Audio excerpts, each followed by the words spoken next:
నమస్కారం. రాష్ట్ర కాంగ్రెస్ అధికార ప్రతినిధి నాగార్జున గారు ఉన్నారు. వారిన్నిటికి జగన్మోహన్ రెడ్డి ఆస్తులేంటి, ఆయన తనకున్న ఆస్తుల్ని పెరంలమ్మకు పంచిపెట్టడానికి ఎందుకు ఒప్పుకోవడం లేదు, ఆ గొడవలు ఏంటి, ఆ నేపథ్యం ఏంటి అడిగి తెలిసిన ప్రయత్నం చేద్దాం. నాగార్జున గారు నమస్తే. నమస్తే అండి. జగన్మోహన్ రెడ్డి గారు తన తల్లి పేరు మీద ఎంఓఏ రాసిచ్చారు. తన ఆస్తిని ఆమెకు అప్పచెపుతూ రాసిచ్చిన నేపథ్యం మనం చూసాం. ఆమె ఎవరికి రాసిచ్చుకుంటే ఆయనకి ఎందుకు? ఒకసారి మీరు ఒక ఆస్తిని గిఫ్టెడ్గా ఇచ్చినప్పుడు ఆవిడ ఎవరికి ఇచ్చుకుంటే ఈయనకి ఎందుకు? దానికి ఎందుకు అడ్డం పడుతున్నాడు? తల్లి చెల్లిని కోర్టుకు ఎందుకు లాగాడు? ఆస్తుల గొడవ ఏంటి? ఇది మాట్లాడే ముందు మనం విజయసాయిరెడ్డి గారి గురించి మాట్లాడాలి. ఎందుకు ఇక్కడ విజయసాయిరెడ్డి గారి ప్రస్తావన తీసుకొస్తున్నానంటే, వాళ్ళ ఆస్తులకి కస్టోడియన్గా దగ్గరుండి మంచి చెడు డాక్యుమెంటేషన్గా సిఏ వర్క్ కానీ ఎవ్రీథింగ్ చేసింది ఎవరైనా అంటే విజయసాయిరెడ్డి గారు. ఆ రోజు మీటింగ్ జరిగినప్పుడు నేను కూడా లేను సార్. ఆ మీటింగ్లో ఎవరై ఉన్నారంటే విజయమ్మ, షర్మిలమ్మ, వైఎస్ఆర్ గారి యొక్క ఫ్రెండు కేవీపీ రామచంద్రన్ గారు, వైవి సుబ్బారెడ్డి, జగన్మోహన్ రెడ్డి గారు, as well as Subba Reddy Jaganmohan Reddy గారితో పాటు ఇంకొక వ్యక్తి ఎవరు ఉన్నారు. సో వీళ్ళు మాత్రమే ఆ రోజు ఆ డిబేట్లో ఉన్నారన్న. ఉన్నప్పుడు వైఎస్ఆర్ గారు విజయసాయిరెడ్డిని అడిగారు, సాయి ఇప్పుడు ఉమ్మడి ఆస్తి కదా, ఆస్తి మొత్తం నువ్వు జగన్మోహన్ రెడ్డి గారి అండ్ జగన్ అండ్ భారతి పేరు మీద పెడుతున్నావు కదా, మరి షర్మిలమ్మకు కూడా వాటా ఉంది కదా, ఆమె పేరు మీద కొన్ని షేర్లు పెట్టు సాయి అన్నప్పుడు ఈ పెద్ద మనిషి ఏమన్నారంటే, సార్ మనం గిఫ్ట్ డీల్లో ఆ తర్వాత షేర్లు మనం ట్రాన్స్ఫర్ చేయొచ్చు సార్, ఏం కాదు నేను చూసుకుంటాను సార్, నేను ఉన్నాను అన్నప్పుడు వైఎస్ఆర్ గారిని సరే సాయి అని చెప్పి వెళ్ళిపోవడం జరిగింది.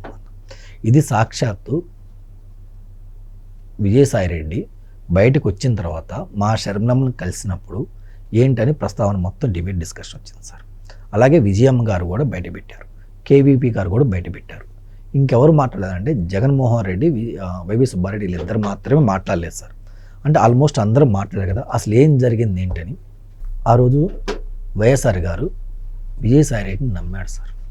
జగన్మోహన్ రెడ్డి గారిని కూడా నమ్మారు. ఎందుకంటే జగన్మోహన్ రెడ్డి గారు ఏమన్నారో కూడా విజయమ్మ గారు నేను నాతో వైఎస్ఆర్ గారు ఒక పుస్తకం రాసింది సార్. మీరు ఆ కాలంలో చూసుకోండి. ఆ పుస్తక ఆవిష్కరణ కూడా ఎవరు చేశారంటే జగన్మోహన్ రెడ్డి గారే. దీంట్లోనే అన్ని నిజాలు అని చెప్పి క్లియర్గా చెప్తా కూడా రిలీజ్ చేశారు సార్. ఆ పుస్తకంలో ఏమి రాశారంటే, జగన్మోహన్ రెడ్డి గారు నాకు ఈ భూమి మీద ప్రేమ ఉందంటే అది మొదట ప్రేమ షర్మిలమ్మ మీదే ఉంటుంది, నాకు అంత ఇది నేను చూసుకుంటాను నాన్నగారు అని చెప్పి ఇదిగా మాట్లాడినట్టు సాక్షాత్ విజయమ్మ గారు బుక్లో రాసింది సార్. ఆయన నా పెద్ద కూతురని కూడా అన్నారు కదా సార్. విజయమ్మ గారే బుక్లో రాశారు కదా. ఇంకా అయితే అయిపోయిన తర్వాత సార్ ఇప్పుడు మన టాపిక్ వద్దాం. సో వైఎస్ఆర్ గారికి సాయి అలా చెప్పాడు, విజయసాయి రెడ్డి గారు అలా చెప్పారు. వైఎస్ఆర్ గారు ఇక్కడ మోసపోయాడు సార్. మా వైఎస్ఆర్ గారు ఎలాంటి వాళ్ళు అంటే, నా అనుకున్న వాళ్ళు ఏం చెప్పినా అది నమ్ముతారు సార్. అది తప్పో ఒప్పో తర్వాత చూసుకుందాం.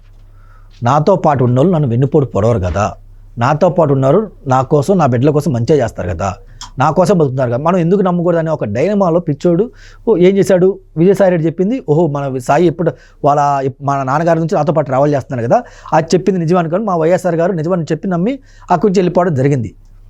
సో ఆ తర్వాత ఆయన చనిపోయిన తర్వాత ఈ రోజు ఇది బయటపడింది సార్. ఆ రోజు ఆయన నిలదీసి రావయ్య సాయి నువ్వు చూసింది చాలా గట్టిగా గదమాయిస్తే రాసేవాడు కదా సార్. ఉమ్మడి ఆస్తి సార్, ఉమ్మడి ఆస్తి. జగన్మోహన్ రెడ్డి గారు ఊరికి ఎవరికైనా పెడతారు సార్? పిల్లికి బిచ్చం పెడతాడా? 10 రూపాయలు దానం చేసినాడు చూపించండి సార్. మంచినీళ్ళు కూడా ఇవ్వరు కదా సార్. మరి నేను అంటాం కదా సార్, కొన్ని సాక్ష్యాలు మీకు చూపిస్తాను సార్, కొన్ని సాక్ష్యాలు మీ ముందు చెప్తాను. ఇప్పుడు మీరు అన్నట్టు సార్ రాజేష్ రెడ్డి గారు మంచితనంతో కొడుకు మీద నమ్మకంతో అలా ఒప్పుకున్నాడు అనుకోండి. విజయం గారు కూడా అదే పాత్ర. ఆ సమయంలో ఆవిడ కూడా కొడుకు మంచితనో లేదా కొడుకు మీద ప్రేమతోనో వదిలేసింది. వాళ్ళిద్దరి పోలికలు రాకుండా మేనమామ పోలికలు వచ్చాయంటారా జగన్మోహన్ రెడ్డికి? ఇది కొంచెం ప్రజలకి వివరించాల్సిన బాధ్యత మన మీద ఉంది. అది ఒకసారి చూద్దాం. ప్రాక్టికల్గా నిజ జీవితంలో జరిగిన కొన్ని ఎగ్జాంపుల్ మనం ఇక్కడ మాట్లాడతాం సార్. మొదటి ఎగ్జాంపుల్ ఏందయ్యా అంటే, విజయవాడలో వరద వచ్చినప్పుడు జగన్మోహన్ రెడ్డి గారు అక్కడికి వచ్చి అయ్యయ్యో నా ప్రజలు ఇబ్బంది పడుతున్నారు, అందులో నా కార్యకర్తలు ఉన్నారు కదా, ఎంతో కొంత మనం ఆర్థిక సహాయం చేయాలి కదా అని చెప్పేసి ఆయన ఏం చేశాడంటే ₹1 కోటి నష్టపరిహారం కింద ప్రకటించారు సార్. ఆ ₹1 కోటి ఏ అకౌంట్ నుంచి ఎలా ఖర్చు పెట్టాడు, ఏ గవర్నమెంట్ అకౌంట్కి పంపించాడు, లేదు, ఆయన ఏం చెప్తున్నాడు, నేను మజ్జిగ ప్యాకెట్లు పులిహార ప్యాకెట్లు ఖర్చు పెట్టాను చెప్తున్నాడు కదా. ఏ కంపెనీకి ఎవరికి ఎంత ఇచ్చావు ఇంటూ బ్యాంక్ స్టేట్మెంట్ బయట పెట్టండి మనం చెప్పండి సార్. ఏమీ లేదు సార్. అంటే ఆడ ₹1 కూడా ఇవ్వలేదు, అది అయిపోయింది. ఆ తర్వాత ఎగ్జాంపుల్ మీకు అంతకుముందు హుద్దూద్దప్పుడు కూడా ₹1,00,00,000 ప్రకటించడం ఇవ్వాల సార్. అంత దూరం ఎందుకు సార్, మనం రీసెంట్గా చూద్దాం. గవర్నమెంట్ మారిన తర్వాతే మనం చూద్దాం, ఎందుకంటే ప్రజలు అది మొత్తం గుర్తుంచుకోలేరు సార్. నిన్న కాక మొన్న వల్లభనేని వంశీ జైలు దగ్గరికి పరామర్శించడానికి జగన్మోహన్ రెడ్డి గారు వెళ్ళారు. ఒక పాప మావయ్య అంటే జగనన్న కోసం ఆమె బాధలు చెప్పుకుందామని వచ్చింది. సాక్షి వాళ్ళు దాన్ని పిలిచి డిబేట్ చేశారు. ఏం మాట్లాడారు సార్ అక్కడ? సాక్షి వాళ్ళు ఏం చెప్పారంటే, ఆ పాపకి అమ్మ ఒడి రాలేదు, ఫీజు కట్టలేకపోతుంది, చదువుకోవడానికి డబ్బులు లేవు, ఆ బాధని జగన్మోహన్ రెడ్డి గారితో చెప్పుకుందాం అని చెప్పి వచ్చిందన్ను. ఇది నిజమనే ఒప్పుకుందాం, మనం అబద్ధం అని మన వద్దు, నిజమనే ఒప్పుకుందాం. మరి ఆ పసిబిడ్డ అంత ఎండలు రాని చోటకి వచ్చింది కదా, జైలుకి రాని దగ్గరకు వచ్చింది కదా. మరి పిఎన్ పిలిచి అరే ఒక 20,000 ఒక 30,000 ఇయ్యమ్మ పిఏ, పాప స్కూల్ ఫీజు లేదంటగా, గవర్నమెంట్తో వారి చేతి లేత లేదు, వాళ్ళ షేర్స్ అవర్లే, అది ఎవరని నువ్వే చెప్తున్నావు కదా, ఎవరులే ఒక 15,000 ఇవ్వమ్మని చెప్పి మరి మా జగనన్న దానం చేశాడు సార్. 20-30 వేల దాకా వెళ్ళారు. వారం రోజుల క్రితం కడపలో ఒక పిల్లాడు వస్తే అది కూడా చెప్తాను సార్. అయితే ఆ ఇన్సిడెంట్స్ అయిపోయిన తర్వాత కడపకు వచ్చాం సార్. కడపకు వచ్చినప్పుడు ఒక 15 వయసు సుమారు ఉన్న పిల్లగాడు చెప్పులు లేకుండా 4 గంటలు ఐ థింక్ జగన్మోహన్ రెడ్డి గారి కోసం నడుచుకుంటూ అక్కడికి వచ్చి ఫోటో దిగి వెళ్ళాడు సార్. ఇది నేను చెప్పేది కాదు, వైసీపీ సోదరులు ఉంటే మీ సాక్షిలో చూడండి. సాక్షిలో స్వయాన ఆ అబ్బాయి ఇంటర్వ్యూ చేస్తే వేశాడు సార్. వేసినప్పుడు కొంచెం కెమెరా కింద పెట్టి చూస్తే ఆ అబ్బాయి కాళ్ళకి చెప్పులు కొలేవు సార్. నీ కోసం అభిమానంగా నీ కార్యకర్త వచ్చాడు కదా, 200 చేసి బిడ్డ చెప్పులు కొనుక్కోయా, 200 లేవు కదమ్మా అని చెప్పి 200 ఇవ్వచ్చు కదా. మరి మా జగన్ 200 దానం చేశాడు సార్. అంత దేనికి సార్? ఆయన ఏ ఎమ్మెల్యే? పులివెందుల ఎమ్మెల్యే. నిన్న కాక మొన్న పులివెందులకు వరదలు వచ్చినాయి. ఆయన ఏం చెప్పాడు ప్రెస్ మీట్ పెట్టి, నేను గవర్నమెంట్ ఇచ్చిన ఇవ్వని నా వంతు సాయం నేను చేస్తాను, అది సాయం అది పార్టీ నుంచి నా జన్మని చేస్తా అని చెప్పాడు సార్. 10 రోజులు 5 రోజులు దాటిపోయింది. ఎన్ని రూపాయలు ఇచ్చాడు? అంటే రూపాయి కూడా ఊరకేని జగన్మోహన్ రెడ్డి గారు షర్మిలమ్మకి ఊరకు ఆస్తి ఇస్తాడు సార్. ఎందుకు ఇస్తాడు? మరి మీరు ఎలా అంటున్నారు గిఫ్టెడ్? అది లాలో ఉన్న కొన్ని టెక్నికల్ టర్మ్స్ని ఇది చేసుకొని ట్యాక్స్ ప్లానింగ్ విధంగా అది విజయం గారికి ట్రాన్స్ఫర్ చేయడం వల్ల, గిఫ్టెడ్ ట్రాన్స్ఫర్ చేయడం వల్ల ట్యాక్స్ పడదు.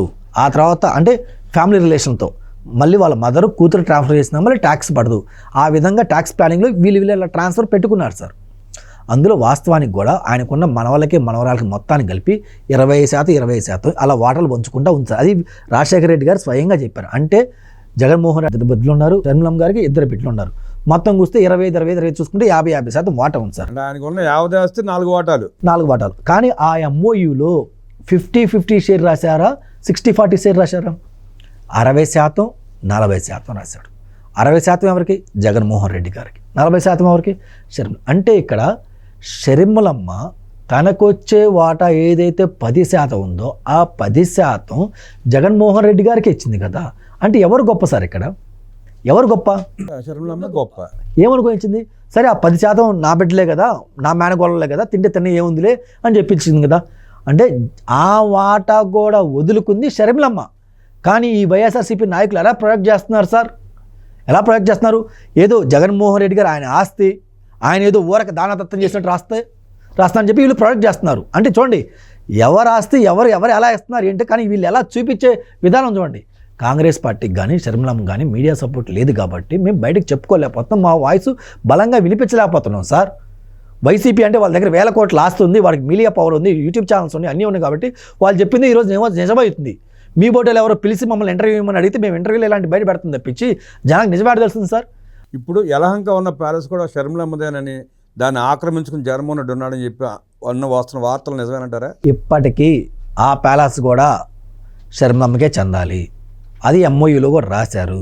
కానీ జగన్మోహన్ రెడ్డి ఖాళీ చేయట్లేదు. దాని మీదనే మీరు అన్నాడు కాంగ్రెస్ వాళ్ళని కలిసి రాయబారాలు చేసుకుంటున్నారు సార్. అది వాస్తవాలు. అది జగన్మోహన్ రెడ్డి గారి మనస్తత్వం. ఆయన ఎవరికి ఏది ఫ్రీగా ఇవ్వడు. ఇప్పుడు ఆయన వెళ్ళి యలహంకలో ఉండటానికి కారణం షర్మిలమ్మ ఆక్యుపై చేసుకుంటుంది అన్న ఉద్దేశమేనా? అది కూడా కాదు సార్, ఇంకొక కారణం ఉంది. ఎందుకంటే ఆయన డబ్బు లావాదేవీలు స్కాముల గురించి ఎలా తప్పించుకోవాలి, బీజేపీ దగ్గరస్తులను కలవటానికి ఇంకోటి చేయడానికి ఇక్కడ కూటమి ప్రభుత్వం ఉంది కదా. సో ఇక్కడికి వెళ్తే వాళ్ళు పసిగడతారు. సో మనం ఇక్కడ ఉండకూడదు, ఏదైనా ఇలాంటి పెద్ద పెద్ద వ్యవహారాలు ఏమో ఉంటే మనం యలంక ప్యాలెస్లో పెట్టుకుందని చెప్పి ఆడెవరికి తెలియదు అని చెప్పేసి అక్కడ ఆ యొక్క పంచాయతీలు అక్కడ చేసుకుంటూ ఉన్నాడు సార్. అది సంగతి.